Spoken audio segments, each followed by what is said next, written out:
لا يعني انا ما اعرفش ان الطالب هو اللي بيفرض على الجامعه او نظام التعليم النوع التعليم اللي عايز يتعلمه. دي انا ما سمعتهاش قبل كده لا في مصر ولا في خارج مصر. احنا يعني اتعلمنا بره وجوه وشفنا كتير.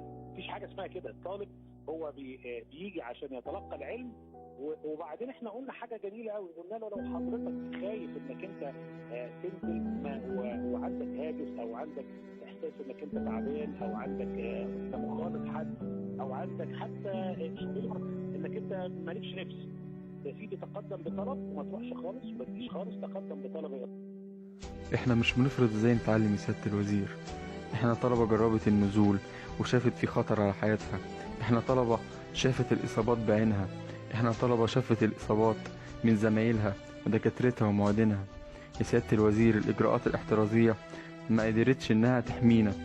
يا سيادة الوزير، احنا طلبة بنسافر وبنسكن وبنتعرض غصب عننا لعدد كبير من الناس كل يوم. بنروح مواصلات ومترو. مش هنبقى اكيد زي الطالب اللي بينزل الكافيه تحت بيته يوم او ساعة او ربع ساعة تحت بيته. ده موضوع مختلف جدا جدا. يا سيادة الوزير، عايزين نعرف ليه حضرتك يوم 28 ديسمبر وقت ما الإصابات زادت لحوالي 1200 إصابة صرحت بأن هيتم استكمال الدراسة عادي جدا، وهيتم اتخاذ إجراءات احترازية ومحاسبة المسؤولين، ولا تم في إجراءات احترازية تحمينا ولا تم محاسبة المسؤولين. يا سيادة الوزير، عايزين نعرف ليه ما اتخذش أي إجراءات تحمينا وتحمي أعضاء هيئة التدريس لحد ما سيادة رئيس الوزراء طلع قرار بتعليق الدراسة قبل ما تحصل الكارثة وقبل ما تكبر أكتر ويموت عدد أكبر من الطلبة.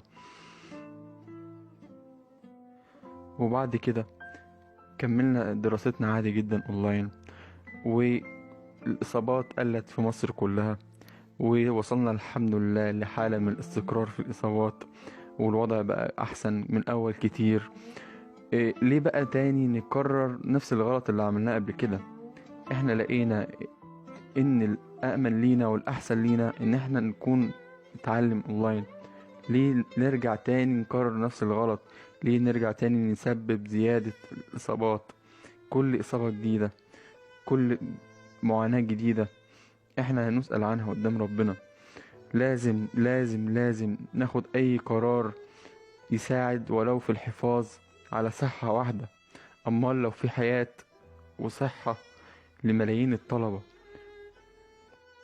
ازاي بعد كل الرعب والتعب اللي شفناه قدامنا، ازاي بعد كل التعب النفسي اللي حصل لنا طول الفترة دي، الطالب اللي مش عايز يعرض نفسه للخطر ويعرض أهله للخطر، واللي ممكن يكونوا في حالتهم الصحية حرجة أصلا من غير وجود فيروس ومش هيتحملوه، ازاي الطالب ده يروح يضيع وقت من عمره وسنة من عمره، مع ان احنا عندنا الحاجة السهل وعندنا الأأمن وعندنا الأفضل ولمصلحة جميع الطلبة. والصراحة احنا كنا متعشمين يكون في اي اجراءات تساعد الطلبة زي ما سيادة الوزير طارق شوقي ساعد طلبة المدارس، مع ان طلبة المدارس مش في خطر زي خطر طلاب الجامعات.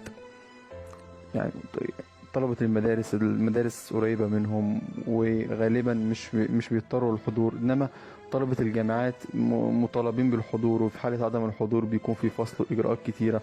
فكنا متوقعين من حضرتك إجراءات أكثر في صالحنا، بدلا من التشديد على إن يتم فيه إجراءات احترازية، وبنفس الكلام اللي كان برضو بيتقال لنا قبل كده، وبننزل مفيش إجراءات احترازية، مفيش أي حاجة تخلينا مطمئنين على نفسنا وصحتنا. يا سيادة الوزير، الصحة أهم من التعليم. يا سيادة الوزير، احنا في وضع حرج ووضع طارئ، مفيش حد هيتحمل المسؤولية لما الإصابات تزيد تاني. احنا في حالة استقرار، بلاش نضيعها يا سيادة الوزير. يا سيادة الوزير، يا ريت إعادة النظر في هذه القرارات. يا سيادة الوزير، اللي تم قبل كده السنة اللي فاتت تم عقد الامتحانات اونلاين، والحمد لله الأمور تيسرت، ومش عايزين نكرر الأخطاء تاني، لأن الأخطاء دي مش بس بتضر الناس